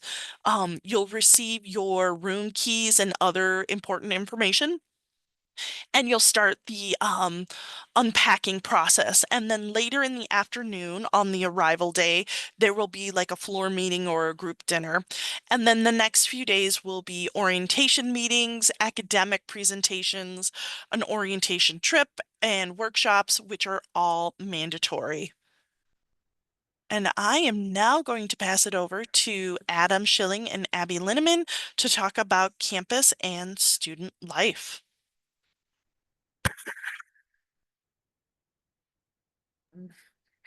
Hi, everyone. Thank you, everyone, for being here. We're so happy to welcome you to Rome for the summer and fall. But we're just going to briefly cover campus, what life in Baldwina is like, and the student life team. So these are our fabulous student life members. They're going to be almost like your resident life staff in Rome. So your very first one is Jack Spittle. He is U.S. born. He actually went to Marquette University. Shout out to Marquette if we have any Marquette students on the line. We also have Simone. He was born in Sardinia. Amir, who was born in Naples. Alexia, who is also U.S. Based. She was a former Rome Start student and studied at the Rome Center her freshman year and then again her junior year. So she's a big supporter of the Rome Center and knows firsthand that student experience that you all will get to experience in just a couple of months. And then last but not least is Alice. She is the newest member to the student life team. She's a fabulous addition. We're actually going to hear from our student life team in just a little bit to get you more oriented with the staff on campus there. But these lovely people plan so many events for you throughout the semester. They're going to have on-campus orientation as soon as you get there. They're going to have on-campus events and programming like guest lectures, movie nights, karaoke nights, and then they're also going to have off-campus events like Calcio. Calcio is every Wednesday night. It is football in Italian, and so they have all these fun events for you, and they're so excited to have you in Rome. Housing. So they are in charge of your housing situation in Rome. So if you have not, you would have received information about housing in Mercury last Friday. So we are following the same protocol as Lakeshore campus when it comes to housing assignments. So you're going to fill out your housing questionnaire in Mercury. You would have just received an email about that and element in Go Global about how to log in to Mercury through Locus and how to complete that housing questionnaire. It does need to be completed by April 28th. You can make any edits you want to on your housing questionnaire up until April 28th. After the 28th, it will lock down, so you cannot edit it anymore after the 28th. But what's nice about Mercury is if you have a roommate in mind, you can select their name, they can select your name, and then you will know if you've been matched up or not. All housing assignments, the dorm numbers, the roommate assignments are all determined by the student life team. They should notify you sometime in July for our fall students, and hopefully sometime in early May, April for our summer students. All students will be in our brand new renovated rooms. And so construction should be complete by the time fall semester ends. But our rooms are double occupancy rooms. There, everyone will have a roommate. In those rooms, there are parallel beds, like you can see in the picture, a mini fridge where you can store food, and then there is a private bathroom that has a toilet and a shower split between you and your roommate. The best part of these dorm rooms is they are all air conditioned, which is a huge luxury in Italy, especially over the summer. None of the hostels or Airbnbs that you rent will have air conditioning. So you're living in luxury at the Rome Center. So that is excellent that all the rooms will look like that. come fall semester. So everyone will be in a renovated room. All of the dormitory prices are going to be the same for this summer and fall semester. And again, make sure to fill out that Mercury housing questionnaire in your Go Global portal by April 28th. We're now going to jump to Simone, and he's going to ask us, or he's going to answer if he has any advice for Rome Center students. Ooh, Alana, we can't hear him.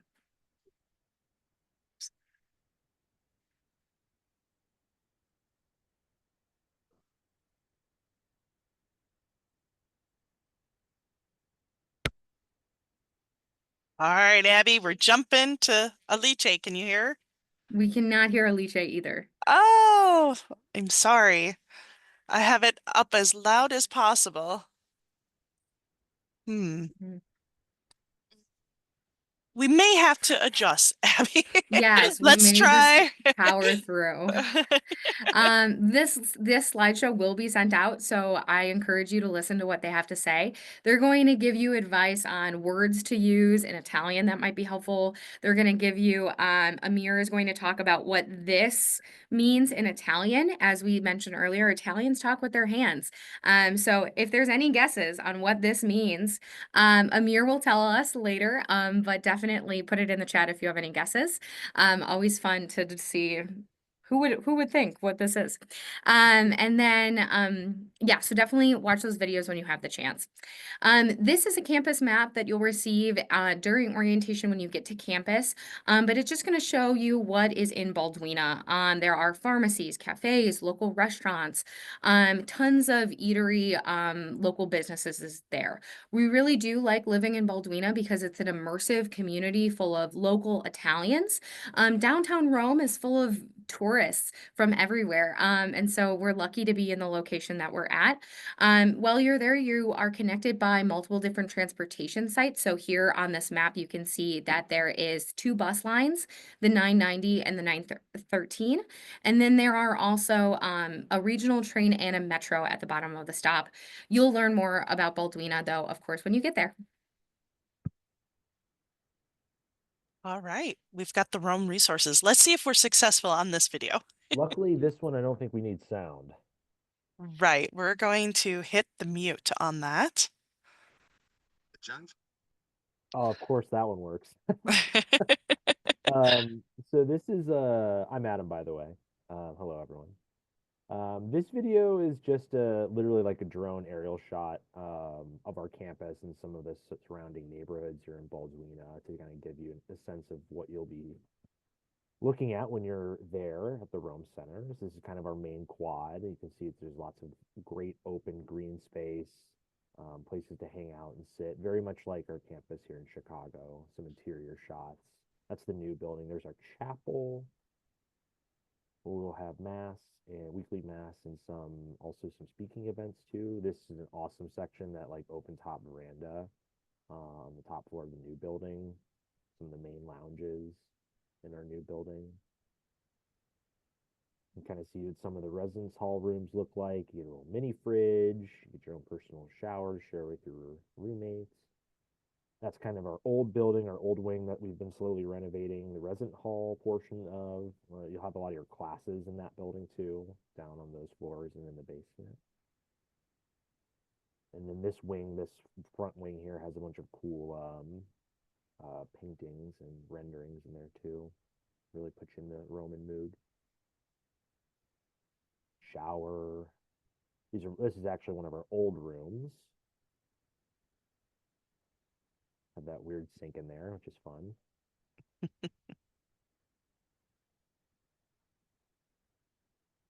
And you can see some of the rest of the Balduina area. We're in a very like nice little secluded nook with lots of greenery, trees and things like that. Actually, the first time I went to the Rome Center campus and I walked to the center from the train station, I noticed I smelled the flowers, so it was very beautiful. But some of the things you didn't see in that video are dining areas and where you'll be spending your time, like eating your lunches and dinners. If you are a semester student, lunch and dinner will be provided for you through your semester or academic year, and you'll just swipe in with your loyal ID as you do here in Chicago. If you're doing the summer, just lunch at the Mensa is open for you. They'll be closed during breaks. Those dates are always posted on the calendars, both on the website and on site there. Um, the food is prepared there by an Italian catering company. So as you would expect, there's a lot of great Italian food, huge variety of options for you to have when you're there at the Mensa. And all of the dietary restrictions are listed for you in English, so you can always make sure you're eating the right thing if you have any allergies or things like that. There are plenty of vegetarian options, some gluten-free options too. So if you have any of those dietary restrictions, you can be accommodated there at the Mensa. And then right down the hall from the Mensa is Ronaldo's Cafe. So this is kind of it's a cafe. It's a hangout spot where students and faculty and staff meet and have cafe and coffee and lunch and dinner and breakfast and stuff. If you're a semester student, you'll have a declining balance of $250 for Ronaldo's Cafe. So again, just use your ID. It's open from 7:30 in the morning to 10 p.m. at night. Grab your coffee, grab your Italian pastries in the morning. Just keep in mind if you're a cold brew lover like me, an iced coffee drinker, they don't have that. You'll be drinking a lot of espresso, which trust me, it's much better as a coffee snob though. Saturdays and Sundays, those are closed, but during the weeks, they'll also have some takeaway lunches and stuff too. So if you need something in between the hours that the Mensa is open, you can grab that there. And here's some visuals of that. So Ronaldo's is that bottom left picture there. That's part of the cafe. So it has an indoor and an outdoor section. So you can enjoy both of those depending on the weather, which probably are always nice. And then there's interior shots of our Mensa too. So it's this kind of round open space that's actually beneath the what we call like the IC in Rome, the Library Information Commons. So you get a visual there. Some more visuals, a good look into the outdoor. The Mensa as well has an outdoor section, so you can also hang out and have your lunch or dinner outside. There's some of the coffee and pastries I mentioned from Ronaldo's. So they've always got good stuff there and very local Italian stuff as well. While you're on campus at the Rome Center, there's 24-hour security. There's actually it's gated, the campus, so you have to scan your ID to get in. Marley mentioned this way back in the beginning of the presentation, but safety on campus and the surrounding neighborhood is really kind of minimal for you. So you should feel very comfortable there on campus. No one's going to be on campus that shouldn't be there.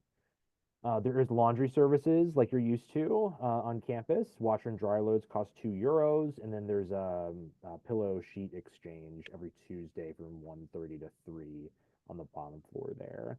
I'll have some visuals for you in the next slide or two, but the gym is open every day, 7:30 to 10:30 p.m. If you're a Loyola student, it's not going to be 3 floors of a house, but it's probably a little bit bigger than you would imagine. As a reminder, no overnight guests allowed.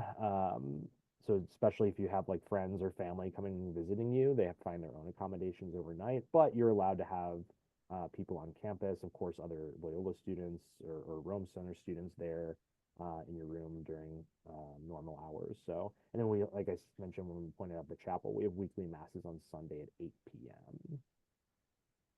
Oh yeah, here we go. Here's some of the gym. You can see a little bit bigger of a space than you might imagine. It has some good equipment for you. So if you're a gym rat, you can keep that going there in Rome. And then that's what one of our laundry room looks like too. So you can get familiar with that.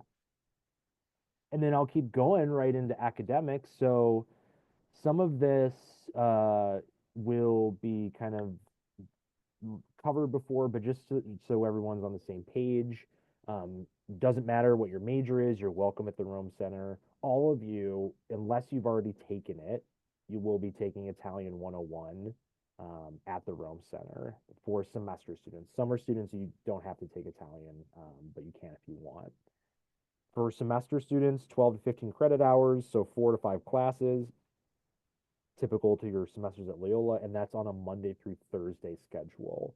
So your classes will be structured so that they're meeting Monday through Thursday.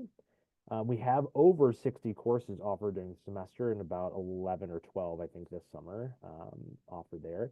If you're a Loyola student, course registration, I'll go over in a second, but if you're a Loyola student, it's all through Locus. You've done it before. It should be extremely familiar.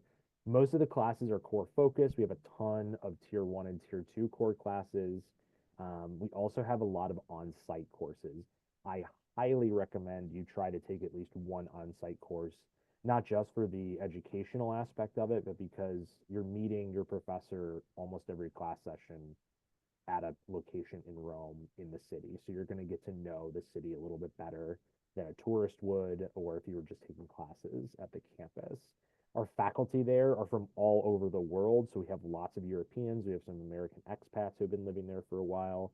So you'll also get a lot of great international perspective from your professors there. And then for our semester students, we have internships I'll talk a little bit more about later.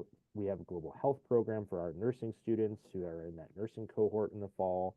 And we also have 4 Ricci scholars joining us this year who are spending their fall semester in Rome. If you are maybe a current freshman coming to the Rome Center, I would consider looking into the Ricci scholarship. You get to come back to Rome for a fall semester and then go to an East Asian country for your spring semester, and that's a great program. So course registration, I mentioned Loyola students. This is going to be extremely familiar for you. Nothing really will change except like when you go down and choose the Rome Center campus. But I know we have a lot of non-Loyola students here, so it's important we cover this. This is all within Locus. You go to Locus, you go to manage classes on your sidebar. And then depending on your term, you search fall or summer 2025. And then go down, and this is the big one, make sure you're selecting the Rome Center campus as your campus location when you search for courses. That way you know all the courses you're looking at are held at the Rome Center. The other way to know for sure is that each Rome Center course starts with an A. So if you're clicking on a class that doesn't have an A on it, it's not a Rome Center course, so double check that too. And you can see that when you actually go to register for the course or when you look at it in your enrollment shopping cart too. Once you've found a course or courses that you want to take, you can add them to your cart using the 4-digit course code and then enter that into your shopping cart. And once it's in your shopping cart, you have your set of 4 or 5 classes if you're a fall student, or 2 if you're a summer student, you can go and click and actually enroll in them. Grades at the Rome Center are all letter grades. If you want to do pass, no pass, do that right at the beginning of the term. So 2 weeks if you're a semester student, or 1 week if you're a summer student. This is also done in Locus, so you just go follow that map there of Locus, online forms, and help, pass or no pass undergraduate request. And then all these classes are going to count for credit. We do not allow anyone to take courses not for credit. Just a reminder. One more thing on, oh, it's right here. Nope, you're good, Alana. I thought it was here. If you have any issues, this is especially for our non-Loyola students. If you're going to enroll in courses and it says you don't have the required prerequisite, please email Carla in Rome. She was one of the videos earlier, so if you go back and listen to it, you can hear her. She's from New York. She's great. She is our academic dean of programs in Rome, so she can help you get registered in those courses if you need like an override or you already have those prereqs from your degree at your home institution. So please email Carla. Just keep in mind Carla's in Rome, so she's about 6-7 hours ahead of us. So you can email her during like normal day here, and she might email you back like at 2 or 3 in the morning. So just keep that in mind. Always remember to check with your home institution that you're taking the right amount of credits while you're at the Rome Center. So we partner with a lot of schools that send us students. They all have like different requirements. Some don't care. Some want you to take a minimum of 15 credit hours. Some want you to also take Italian, which we require anyway. Some don't. But just check with your study abroad office to make sure that you're taking the right amount of credits. And really importantly, the classes you take while you're in Rome Center are being held in Rome. You're not allowed to take online courses that are held stateside while you're at the Rome Center. And why would you? You want to be there. Couple things to note from Carla to pass along. For semester students, you'll have 2 days in the entire semester where you will meet for class on Friday, and those are listed there, September 19th and October 24th. Those are just to accommodate the breaks that you'll have in your fall semester, like fall break and Thanksgiving break. So just keep that in mind. Keep those in your calendar if you're planning any travel. ahead of time or while you're there, just make sure that you have those dates listed because you'll be required to be on campus those days. And then the day trip for semester students, the mandatory day trip is September 5th. So also keep that date open. Don't travel that date either. You can check out the academic calendar on our website right now, and it has all these dates already listed. So you should go ahead and look at that. And Carla also, and we echo this, try not to book travel ahead of arriving in Rome. Sometimes students will book like a trip even like halfway through their semester, and then they get to Rome and they find out during the like first class session that they have like an exam or something that day or that week. So try not to schedule any of those trips beforehand, if at all possible. Next slide. We also have internships. I know I've talked to a ton of students about internships for this semester.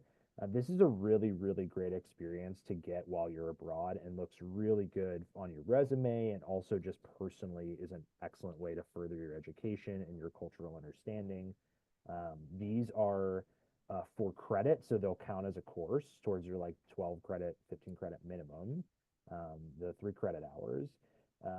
You can get placed at nonprofits, NGOs, educational institutions, museums, or private companies. It really depends on like what you're interested in and what you're looking for out of an internship experience. The application for fall semester will start April 22nd. So that's when you can start applying for the internships. Keep in mind, just because you apply doesn't mean you're going to get a placement or be accepted for an internship. So really put your best foot forward when you go to apply for those. You'll need your resume and kind of list, statement of interest and goals and things like that. So take your time working on those to make sure they're looking good.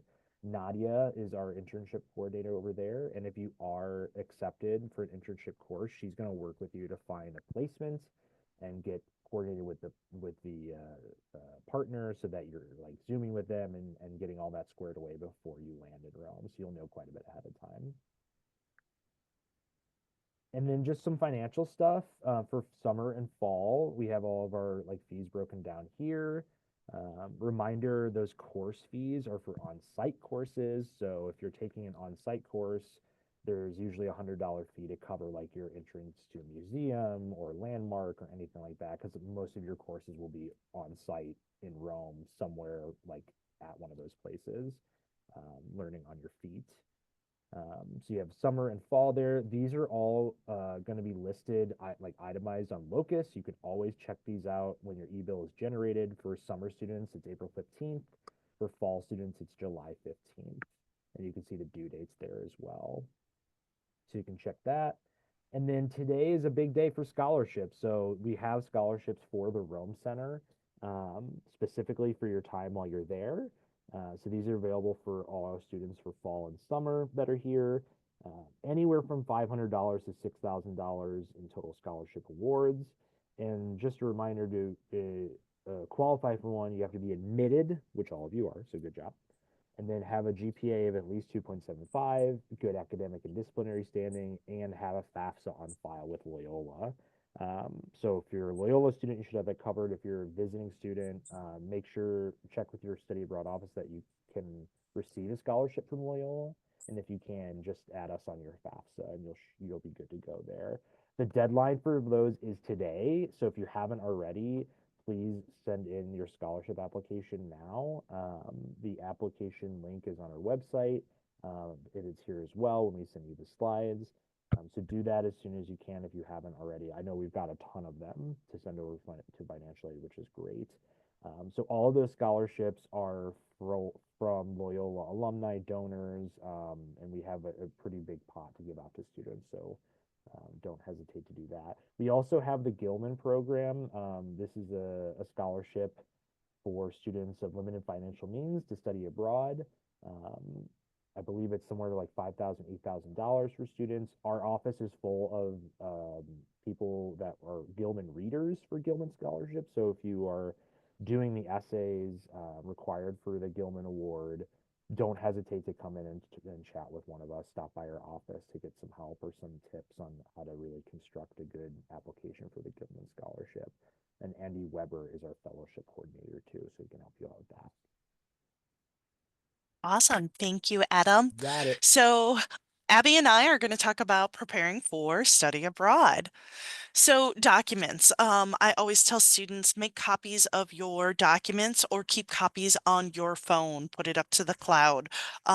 You're going to want to have copies of your valid passport with your student visa, your stamped acceptance letter from the consulate that will be returned to you. Make sure you have your declaration of presence form with you when you go to Rome. Take your driver's license or state ID, your credit or debit cards, insurance cards, and any important medical information.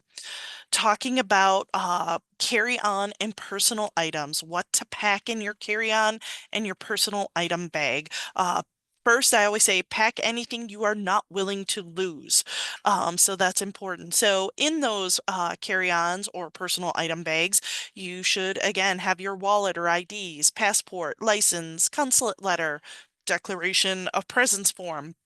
Have your airline ticket, whether it's physical or obviously on your phone, one of those things. Copies of any other important documents that you may need, such as like prescriptions or medical information.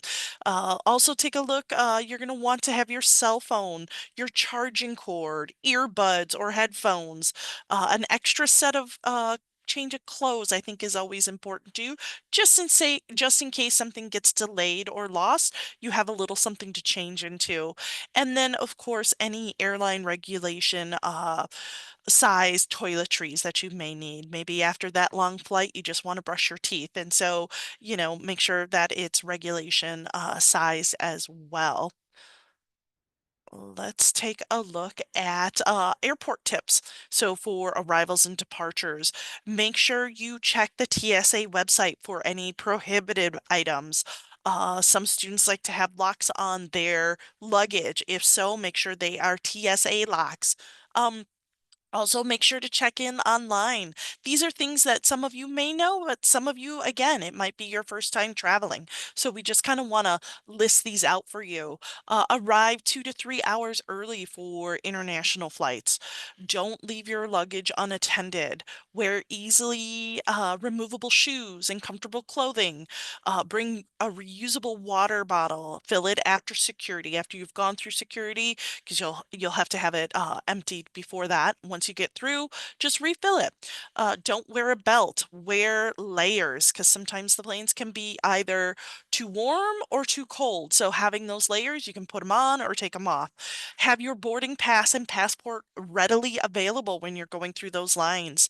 Stay close to your gate. Don't wander off because there could be announcements or changes.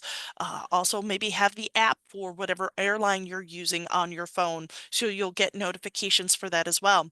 And then try to sleep on the plane. I know there's going to be a lot of adrenaline going, excitement, things like that, but try to catch some sort of rest while you're on that plane.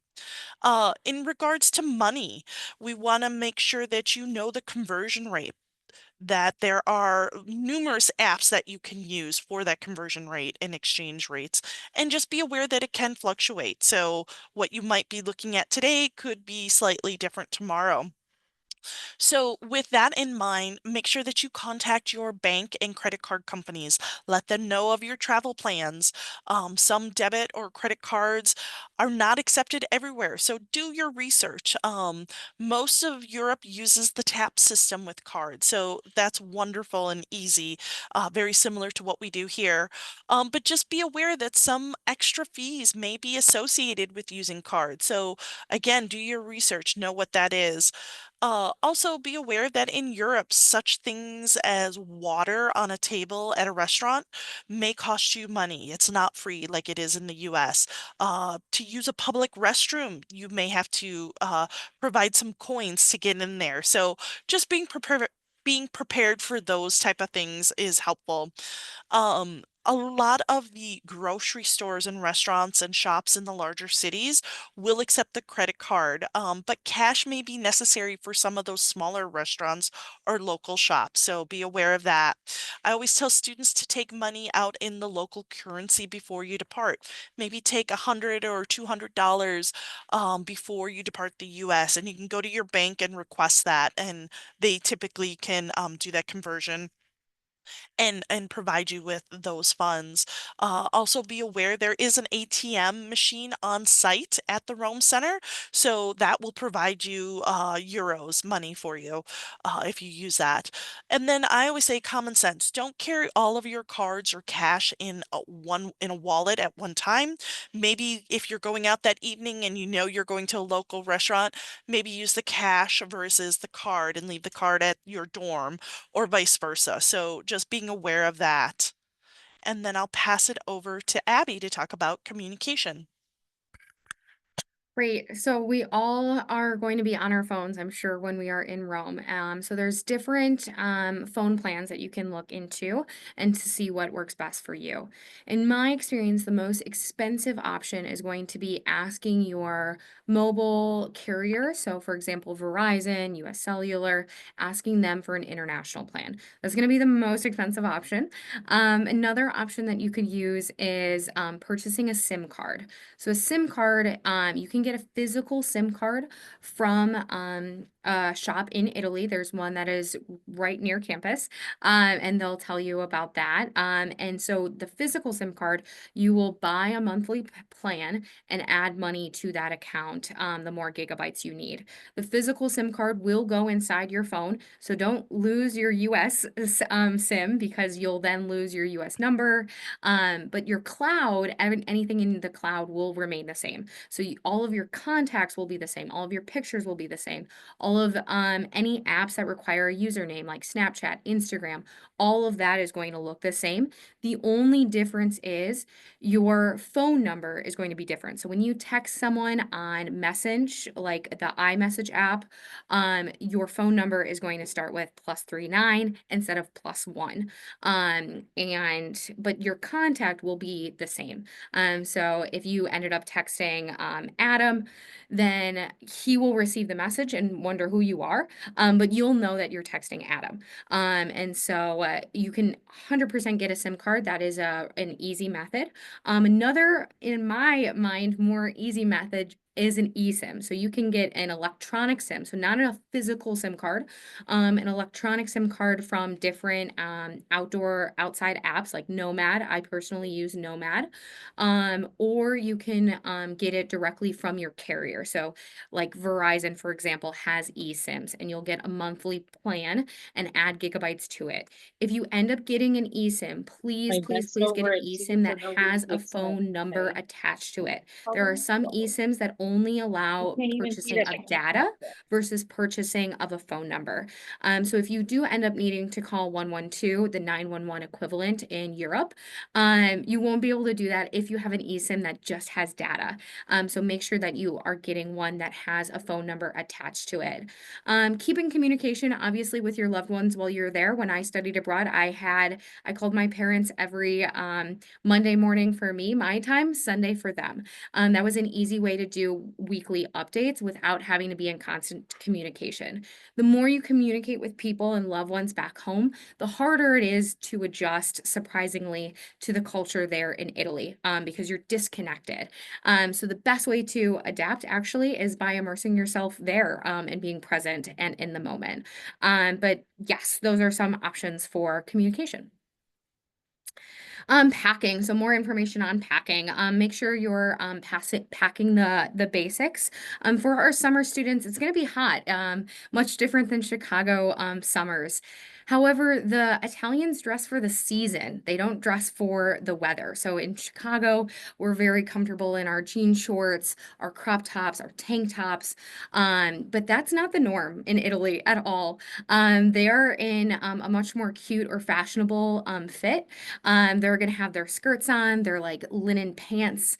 They're dressing for the season. So they're going to be in bright colors rather than dressing for the climate of it being warm. In the fall semester, semester, we can see really nice weather all the way up until October.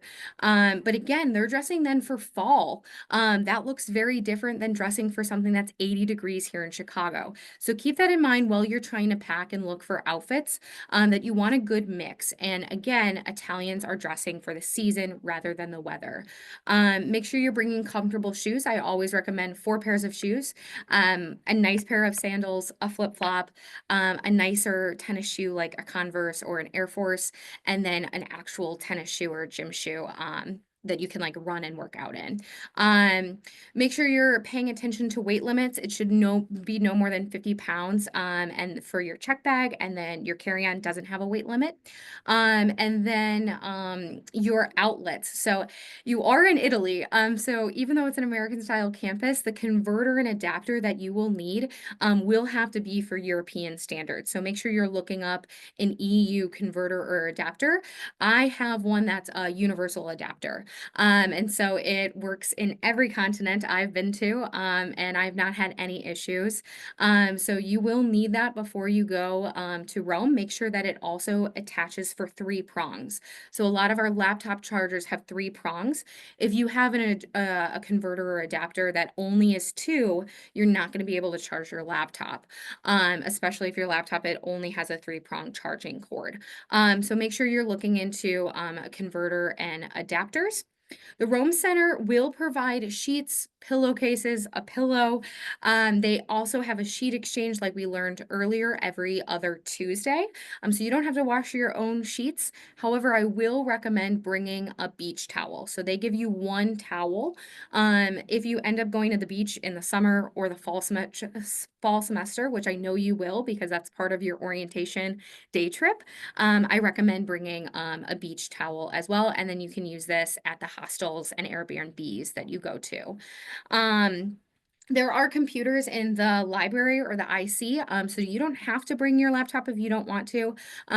Up to you on your preference on where you'd like to do your homework.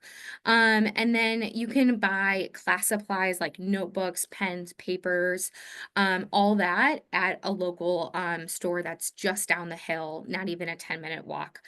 So don't feel like you need to bring all of your heavy school supplies and weigh down your luggage while you're there.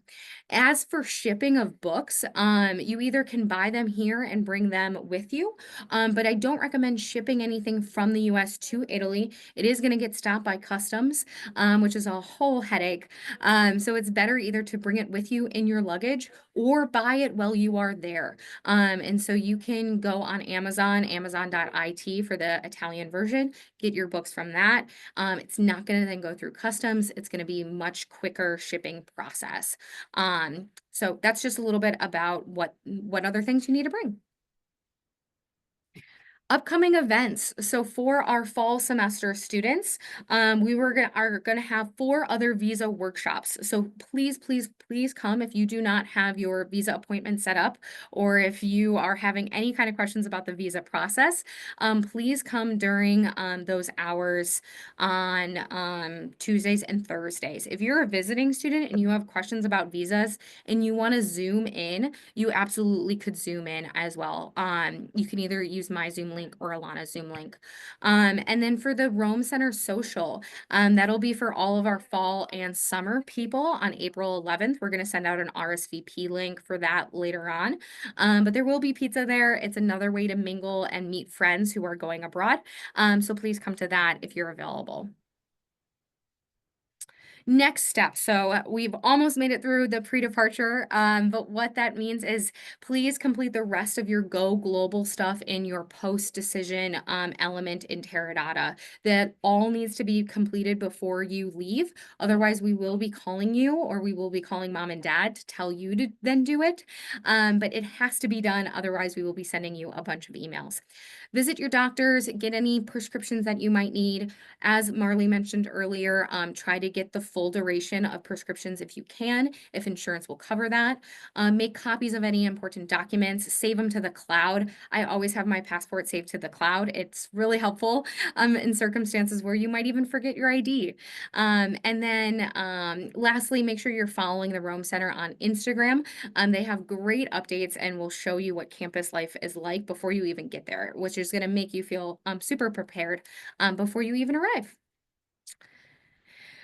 And that's everything from us.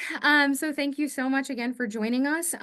We hope you have we know you're going to have a fabulous time in Rome. We are going to stay on for any questions or comments that you might have.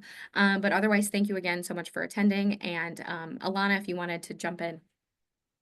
Yeah, absolutely. So I am going to stop the recording and then allow any of you to, at this time, either unmute yourself and ask questions, or if you're uncomfortable with that, you most certainly can pop a question into the chat feature and we all can address that as well. So please feel free to do that.